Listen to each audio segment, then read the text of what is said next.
இந்த நாளுக்கான கர்த்தருடைய வார்த்தை இசையா தீர்க்கதரிசியின் புத்தகம் 49ஆம் அதிகாரம் 25ஆம் வசனத்தின் பின்பகுதி. உன்னோடு வழக்காடிகளோடே நான் வழக்காடி உன் பிள்ளைகளை ரட்சித்துக் கொள்ளுவேன். இந்த வார்த்தை ஒரு ஆசீர்வாதமான வாக்குத்தத்த வார்த்தை.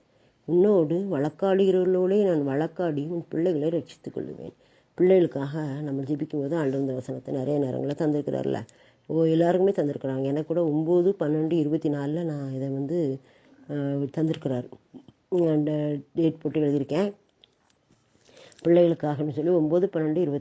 அப்படின்னா நேற்று 9ன்னு நேத்தனே இன்றைக்கி ஆண்டவர் இந்த வசனத்தை ஞாபகப்படுத்திருக்கிற பாருங்களேன். ரொம்ப ஆச்சரியம். உன்னோடு வழக்காடிகளோடு நான் வழக்காடி உன் பிள்ளைகளை ரட்சித்துக் கொள்ளுவேன். நம்ம நல்ல பிள்ளைகளை குறித்த பாரம் நம்ம ஒருவருக்கும் உண்டு. பிள்ளைகளோடு உன்னோடு வழக்காடுகிறவர்களோடு வழக்காடினா என்னது? நம்மோடு யார் வழக்காடுறோம்? நம்ம பிள்ளைகளுக்கு எதிராக வழக்காடுறது சத்துரு தான். சத்துரு போராட்டத்தினால தான் பிள்ளைகள் அவங்க இஷ்டப்படி ஆண்டவரை தேடாமல் மனம் போல் வாழ்ந்துட்டுருப்பாங்க. அப்போ ஆண்டவர் உன்னோடு வழக்காடுகளோடு நான் வழக்காடுவேன் அப்படின்ட்டுருக்காரு. அப்போ நமக்கு எதிராக வரக்கூடிய சத்துருடைய கிரியைகளுக்கு நம்மை நீங்களாக்குகிற கர்த்தர் அவனோடு வழக்காடுவாராம். நீ சும்மா இருப்பீங்க, யுத்தம் செய்து நானும் சொல்லியிருக்காரு. பயப்படாதீங்கள், கர்த்தர் உங்களுக்காக யுத்தம் பண்ணுவார், நீங்கள் சும்மா இருப்பீர்கள் சொன்னார்ல. அதுமாதிரி நம்ம என்ன செய்யணும்? பிள்ளைங்களை பேர் சொல்லி ஆண்டவருடைய பாதத்தில் ஒப்பு கொடுக்கணும். ஒப்பு கொடுத்து ஜெபிக்கும்போது அந்த பிள்ளைகளை ஆண்டவர் நினைச்சுவார். டச் பண்ணி அவங்கள தம்முடைய வசனத்துக்கு நேராக வழி நடத்துவார். பாதை மாறி போய்விடாதபடி வழி நடத்துவார். நம்ம பிள்ளைகளுக்காக ஜெபிக்கும்போது அந்த பாதுகாப்பு உண்டாகும். அதை சொல்ல உன்னோடு வழக்காடுகிறவரோடய நான் வழக்காடுவேன் அப்படின்னு இருக்காரு. அப்போ நம்ம நமக்கு எதிராக வரக்கூடிய பிரச்சனைகளுக்காக நாம் ஒன்றுமே பண்ண முடியாது. ஆனால் கர்த்தர் நமக்காக யுத்தம் செய்து நம்முடைய பிள்ளைகளை பாதுகாத்து கொள்வார். அந்த நம்ம விசுவாசிப்போம். நிச்சயமாகவே ஆண்டவர் நமக்கு செய்ய போகிற நன்மைகளுக்காக நன்றி சொல்லுவோம். அடுத்த சொல்ல பிள்ளைகளை ரட்சித்துக் கொள்ளுவேங்கார். ரட்சிப்புக்கு நேராக நான் நடத்துவேன். ரட்சிப்பேன் அப்படின்னு என்னது? விடுதலையாக்குவேன். ரட்சிப்பினாலே விடுதலை. ரட்சிப்பை கொடுக்கத்தான் ரட்சகர் பிறந்தார். அந்த ரட்சகர் என்னுடைய பிள்ளைகளோட வாழ்க்கையில் ரட்சிப்பை கொடுப்பாரு, விடுதலை கொடுப்பாரு.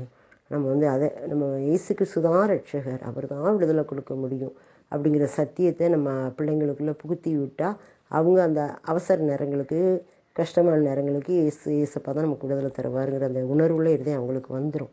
அதை நான் உன்னோடு வழக்காடிகளோடையே வழக்காடி உன் பிள்ளைகளை ரட்சித்துக் கொள்ளுவேன் அப்படின்னு. அப்போ நம்முடைய பிள்ளைகளை ரட்சிப்பார். நம்முடைய பிள்ளைகளுக்கு எதிராக நமக்கு எதிராக வரக்கூடிய வழக்குகளெல்லாம் நமக்காக அவர் வழக்காடுவார். அவர் எப்படி ஒரு கோர்ட்டில் நீதிபதிக்கும் இந்த குற்றவாளிக்கும் இடையில் ஒரு வழக்கறிஞர் என்ன வழக்காடுவார்லாம்.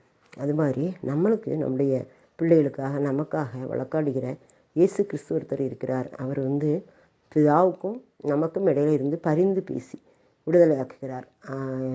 ரோமரில் கூட 8ஆம் அதிகாரத்தில் இருக்குது. ஆவியானவரும் வாக்கு கடங்காத ஆவியான நாம் ஏற்றபடி வேண்டிக் கொள்ள வேண்டியது இன்னதென்று அறியாமல் இருக்கிறபடியால் ஆவியானவரும் வாக்கு கடங்காத பெருமூச்சுக்கள் நமக்காக வேண்டுதல் செய்ய நம்முடைய பலவீனங்களில் அவர் நமக்கு என்ன செய்வாராம்? உதவி செய்வாராம். நம்ம எப்படி ஜெபிக்கணும், இதை எப்படி பெற்றுக்கொள்ளணும் அப்படின்னு தெரியாமல் இருக்கும்ல, அந்த நேரம் நமக்காக ஆவியானவர் ஒத்தாசை பண்ணி பரிந்து பேசி வழக்காடி நமக்கு அந்த பிரச்சனைகளை விடுவித்து தருவாராம். இதுதான் அந்த வார்த்தையினுடைய பொருள். கர்த்தர் தாமே இந்த வார்த்தையின் மூலமாக நம்மோடு பேசிக்கிட்டு இருக்காரு.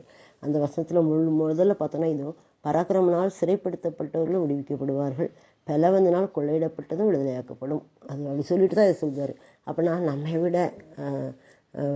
நம்மை விட சக்தி வாய்ந்த சத்ருவினுடைய கிரியைகளுக்கு நீங்களாக்குவீங்க. பராக்கிரமனால் கொள்ளையிடப்பட்டதும் விடுதலையாக்கப்படும், பராக்கிரமனால் சிறைப்படுத்தப்பட்டவர்களும் விடுவிக்கப்படுவார்கள், பலவந்தனால் கொள்ளையிடப்பட்டதும் பராக்கிரமன் பலவந்தன் இதெல்லாம் சத்ரு, இந்த உலகத்தின் அதிபதி. அவன் போராடுது. அந்த போராட்டத்தில் தான் ஆண்டவர் சிறையிலிருந்து விடுவிப்பார், கொள்ளையிலேருந்து விடுவிப்பார். கொள்ளையிடப்பட்டு கொண்டு போனாலும் ஆத்மாவை சரீரத்தை கொள்ளையிடப்பட்டாலும் அதிலிருந்து விடுதலை கொடுப்பார். சிறைப்பிடித்து வைத்திருந்தாலும் பாவ சிறை, வியாதி சிறை, இந்த மாதிரி நெருக்கங்களின் சிறைப்பிடித்து வச்சிருக்கவங்களையும் விடுதலையாக்க ஆண்டவரால் முடியும். அப்போ அவர் சொல்கிறார், பலவந்தனுக்கும் மேலே பலமானவர் நம்முடைய இயேசு கிறிஸ்து, பராக்கிரமத்துக்கும் மேலே பராக்கிரமசாலி நம்முடைய இயேசு கிறிஸ்து. நாம் அவருடைய பிள்ளைகளாக இருக்கிறதுனால அதே பராக்கிரமத்தையும் அதே பலத்தையும் நமக்கு தருவார். நாம் விசுவாசத்தோடு வெற்றி பெறணும். அதுக்கு வார்த்தைகளை தான் நம்ம என்ன செய்யணும்? கடைப்பிடிக்கணும், கைக்கொள்ளணும், அறிக்கையிடணும். வார்த்தைகள் மூலமாக தான் விடுதலை கொடுக்காரு நம்ம ஆண்டவர். அதுதான் பலவந்தனால் கொள்ளையிடப்பட்டதும் விடுதலையாக்கப்படும், பராக்கிரமனால் சிறைப்படுத்தப்பட்டவர்களும் விடுவிக்கப்படுவார்கள், நான் உன்னோடு வழக்காடியுள்ள நான் வழக்காடி உன் பிள்ளைகளை ரட்சித்துக் கொள்வேன். உன் பிள்ளைகளை எந்த பராக்கிரமும் சரி, எந்த கொள்ளையிடமும் சரி, கொள்ளையிட்டு போனாலும் நான் உனக்காக வழக்காடி நான் விடுவிப்பேன் அப்படின்னு சொல்லுவார். நம்ம நம்முடைய பிள்ளைகள் மேலே இயேசுவின் ரத்தத்தை தெளித்து, இயேசுவின் ரத்தம் ஜெயம் அந்த வார்த்தையை பிள்ளைகளை சொல்லி நான் பள்ளிக்கு அனுப்பும்போதும், இசப்பா இவ்வளோ சுட்டி வேலையை எடுத்துக்கொள்ளுங்க, அக்கினி முதலாக இருங்க, ரத்த கொட்டைக்குள்ளே மறைத்து கொள்ளுங்க அப்படின்னு சொல்லி நம்ம ஜெபித்து அனுப்பும்போது நிச்சயமாகவே அந்த பாதுகாப்பை நம்முடைய பிள்ளைகளுக்கு கத்தர் கொடுக்கிறார். ஆமேன். சூத்திரப்பா, நன்றி தகப்பனே. இந்த வேளையில் நீர் கொடுத்த அந்த அருமையான வார்த்தைக்காய் நன்றி. உன்னோடு வழக்காடியுள்ள நான் வழக்காடி பிள்ளைகளை ரட்சித்துக் கொள்வேன்னு சொன்னீங்களே. என்னுடைய பிள்ளைகளை ரட்சிப்புக்கு நேராக வழிநடத்த தடையாக இருக்கும் எல்லா சிறையிருப்புகளையும் எல்லா கொள்ளைகளையும் எடுத்து போட்டு அந்த பலத்தவன் பராக்கிரமன் அந்த சிறைப்பிடித்தவன் கையில் இருந்து விடுதலை கொடுத்து உம்மால் உங்களுடைய பிள்ளைகளை வெளியில் கொண்டு வந்து ஆசீர்வதிக்க முடியும் என்ற விசுவாசத்தோடு உம்மிடத்தில் ஒப்படைக்கிறோம். இயேசுவின் ரத்தம் ஜெயம். இயேசு பார்த்து கொள்ளுவார்.